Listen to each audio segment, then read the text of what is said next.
Good morning विद्यार्थी मित्रों। गया विडियोनी अंदर आपणे पश्चिममां अर्थशास्त्रनो उद्भव अने विकास विशेनी वात करेली। तेनी अंदर तत्वचिंतक एरिस्टोटल, एडम स्मिथ अने मार्शल आ अंगेनी वात करेली। आजना आपणा आ विडियोनी अंदर रॉबिन्से आपेली अर्थशास्त्रनी व्याख्या विशेनी वात करीशुं। कोईपण शास्त्र अंते तो मानव जीवनना कोई मूलभूत प्रश्न के समस्याओना उकेल शोधवानो प्रयत्न करतुं होय छे। मानव जीवन में आर्थिक बाजुए अगत्यनो प्रश्न ए छे के वैकल्पिक उपयोगो वाळा मर्यादित साधनोनो अमर्यादित जरूरियातो साथे केवी रीते मेळ बेसाडवो। 1931 ની વાત કરીએ તો લાયનલ રોબિન્સે આ પુસ્તકની અંદર nature and significance of economics નામનું પુસ્તક લખેલું। એની અંદર અર્થશાસ્ત્રની વ્યાખ્યા આપેલી કે economic is the science which studies human behaviour as a relationship between ends and scarce means which have alternative users। अर्थशास्त्र ए माणस पोतानी जरूरियातो अने वैकल्पिक उपयोगो धरावता साधनों वच्चे केवी रीते मेळ बेसाडे छे तेनी वर्तुणक करतुं अभ्यास करतुं शास्त्र छे।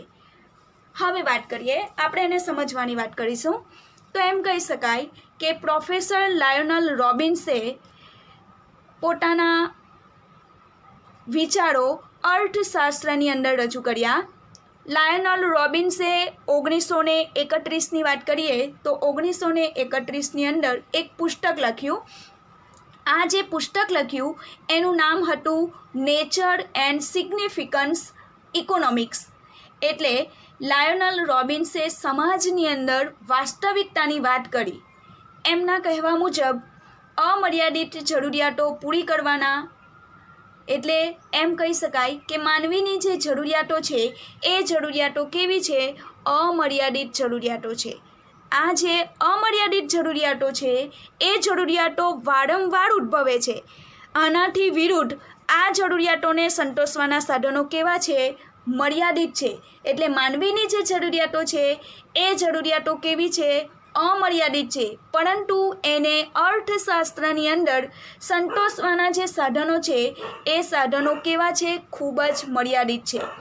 एना लीधे प्रश्न आपणने एम पण ऊभो थाय के मानवीय अर्थशास्त्र में पोतानी आर्थिक प्रवृत्ति करवा माटे साधन वापरवुं के नहीं एनी वात करी अने साधननो कयो उपयोग पसंद करवो। एटले तमाम परिबळोने ध्यानमां राखीने लायनल रॉबिन्से नक्की कर्युं के पोताना जे विचारो छे ए विचारो प्रमाणे मानवीनी जे जरूरियातो छे ए जरूरियातो पूरी करवाना साधनो केवा छे? अछतवाळा साधनो छे। आ जे अछतवाळा साधनो केवी रीते उपयोग थाय छे जेनाथी माणसनी वधुमां वधु जरूरियातोनुं शुं थाय? संतोषाय अने तेनुं मार्गदर्शन प्राप्त थाय। बीजी वात करीए एम कही शकाय के अर्थशास्त्रनी अंदर माणस पोतानी जे जरूरियातो छे ए जरूरियातो अने वैकल्पिक उपयोगो धरावता साधनों वच्चे केवी रीते मेळ बेसाडे छे एनी वर्तुणुकनो अभ्यास करतुं शास्त्र छे। मानवीनी जे जरूरियातो छे ए जरूरियातो केवी छे? खूब ज वधारे ने वधारे प्रमाणनी अंदर उद्भवती जाय छे। एनी साथे साथे जे साधनो छे ए साधनो केवा छे? मर्यादित छे। एटले एम कही शकाय के खूब ज ओछा प्रमाणमां छे आ साधनो। तो मानवीए आ जरूरियातो अने एक करता वधारे उपयोग धरावता उत्पादनना साधनो वच्चे केवी रीते मेळ बेसाडवो ए अंगेनो शुं करे छे? अभ्यास करे छे।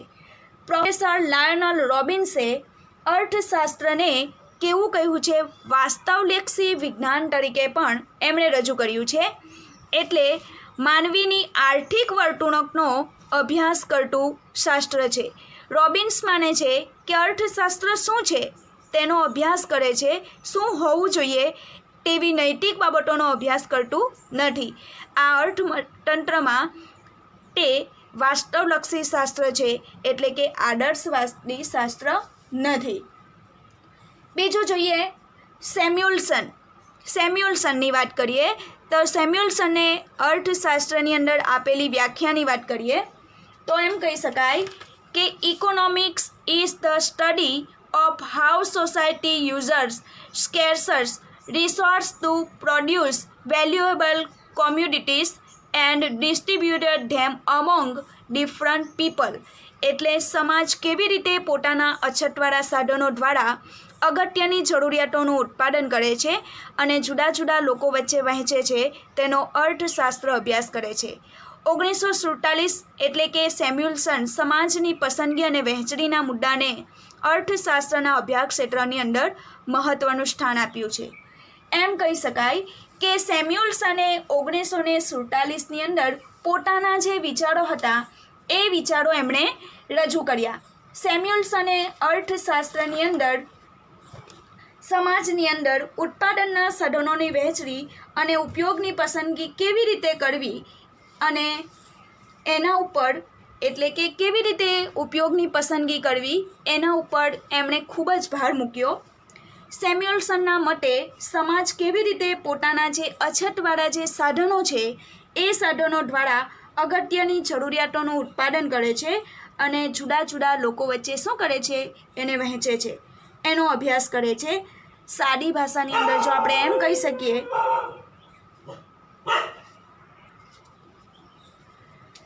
સાદી ભાષાની અંદર આપણે એમ સમજીએ કે આખા સમાજ પાસે જેટલા પણ ઉત્પાદનના સાધનો હોય આ બધા ઉત્પાદનના સાધનો દ્વારા અલગ અલગ લોકો વચ્ચે કેવી રીતે વહેંચવા અને જરૂરિયાત મુજબ ઉપયોગ કઈ રીતે કરવો એની વાત સેમ્યુઅલ્સને પોતાના જે આર્થિક વિચારો છે એ આર્થિક વિચારો અર્થશાસ્ત્રની અંદર રજૂ કર્યા છે.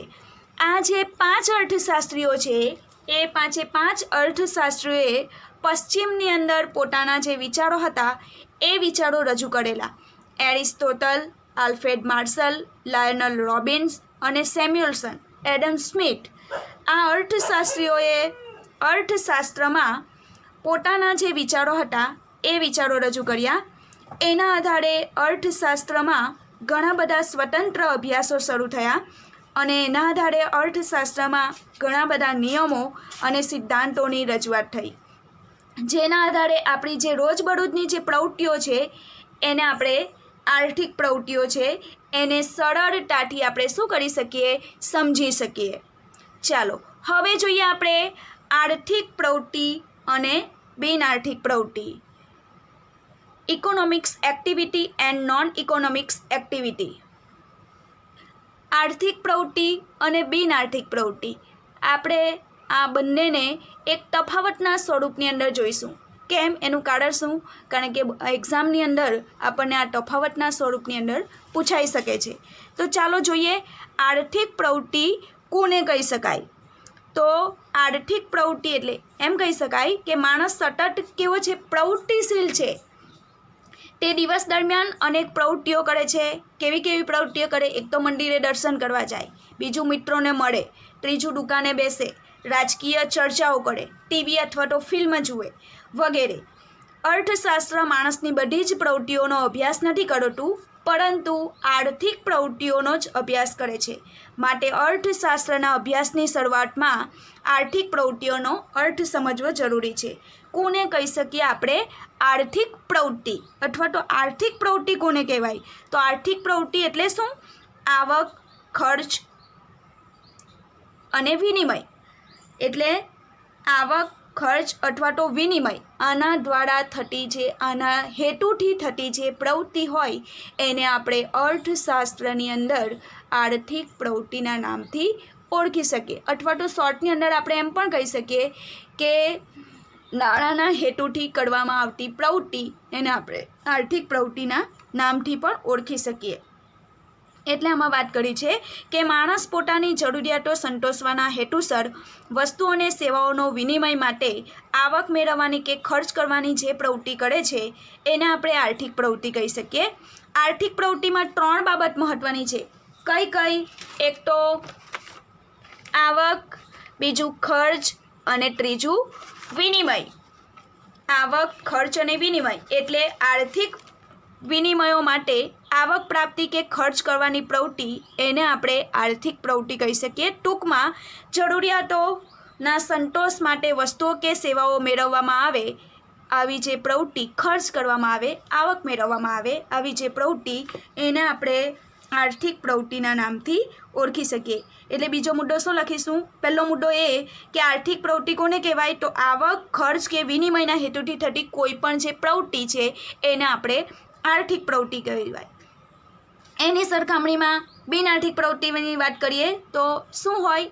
આર્થિક પ્રવૃત્તિમાં આવક, ખર્ચ કે વિનિમય થતો હોય એને આપણે આર્થિક પ્રવૃત્તિ કહી શકીએ. બિન આર્થિક પ્રવૃત્તિમાં આવક, ખર્ચ અને વિનિમય એ સિવાય એટલે કે હેતુ વિના થતી પ્રવૃત્તિ એને આપણે શામાં સમાવેશ કરી શકીએ? બિન આર્થિક પ્રવૃત્તિની અંદર. એટલે એક મુદ્દો થઈ ગયો આર્થિક પ્રવૃત્તિ અને બિન આર્થિક પ્રવૃત્તિ. સેકન્ડ મુદ્દો, એની અંદર 3 બાબતો મહત્ત્વની હોય. કઈ કઈ? એક તો આવક, ખર્ચ અને વિનિમય. આ 3 બાબતો હોય તો તેને આપણે આર્થિક પ્રવૃત્તિ કહેવાય. આ જો 3 બાબતો ન હોય તો તેને આપણે શું કહી શકીએ? બિન આર્થિક પ્રવૃત્તિ. આવક, ખર્ચ અને વિનિમય હોતો નથી એને આપણે બિન આર્થિક પ્રવૃત્તિ કહીએ. એટલે આર્થિક પ્રવૃત્તિની અંદર આ 3 બાબતો સૌથી વધારે અગત્યની છે. કઈ કઈ? આવક, ખર્ચ અને વિનિમય. બિન આર્થિક મુદ્દો, સેકન્ડ મુદ્દો જોઈએ તો જેની અંદર દયા, માયા, પ્રેમ, લાગણી જેવી જે પ્રવૃત્તિ હોય, જેનાથી પ્રેરાઈને જે તે પ્રવૃત્તિ થતી હોય, દયા, પ્રેમ, લાગણી અને માયા જેનાથી પ્રેરાઈને થતી પ્રવૃત્તિ હોય એને આપણે બિન આર્થિક પ્રવૃત્તિ કહી શકીએ.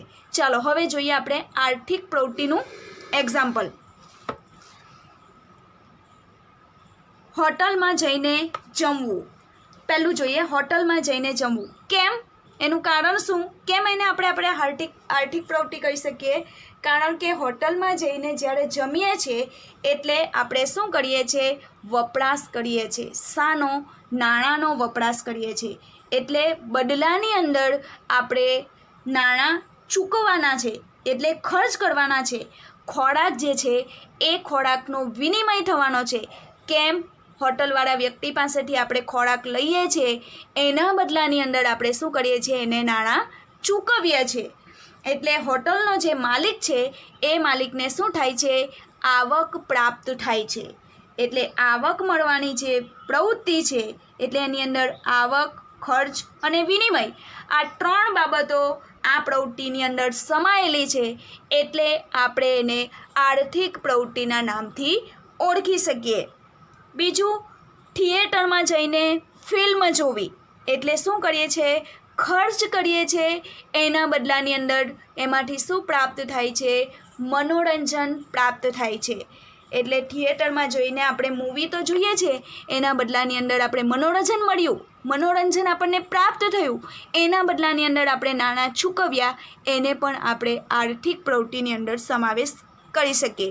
ત્રીજું, ખેતરમાં જઈને મહેનત કરવી. એટલે કે શ્રમ કરીએ છીએ એના બદલાની અંદર આપણને ઉત્પાદન મળે છે. એ ઉત્પાદન જે પણ કંઈ ઉત્પાદન થાય એ વસ્તુને આપણે બજારની અંદર વેચીએ છીએ, એમાંથી આપણને નાણાં પ્રાપ્ત થાય છે. એટલે આપણે એને આર્થિક પ્રવૃત્તિની અંદર સમાવેશ કરી શકીએ.